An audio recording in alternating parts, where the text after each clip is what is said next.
கை நடுக்கம் எழுதும்போது ஒரு சில பேருக்கு ஒரு 40 வயசு தாண்டினவங்களுக்கு கை நடுக்கம் வர ஆரம்பிக்கும். கை நடுக்கம் வருது அப்படின்னு என்ன அர்த்தம்? ஒரு சில பேருக்கு தலை கூட ஆடும். அப்படி இருக்கவங்களுக்கு இந்த நரம்புல ஒரு சில குறைபாடுகள் இருக்கு, அதுல வீக்னஸ் வந்துருச்சுன்னு அர்த்தம். இதுக்கு முருங்கைக்கீரையை நல்லா வதக்கி வாரத்துக்கு 2 நாளோ 3 நாளோ எடுத்துக்கலாம். அல்லது முருங்கை இலை சூப்பு சாப்பிட்டுக்கிடலாம்.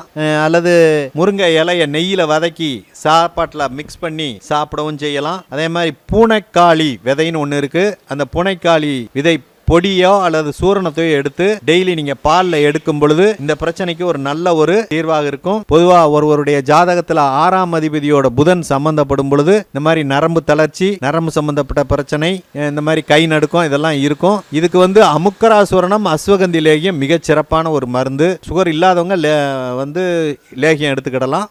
மற்றவங்க அதுக்கேற்ற மாதிரி சூரணமாக, அஸ்வகந்தி சூரணமாக எடுத்துக்கொள்வது நல்லது. இதுக்கு அந்த நரம்புகளை பலப்படுத்தக்கூடிய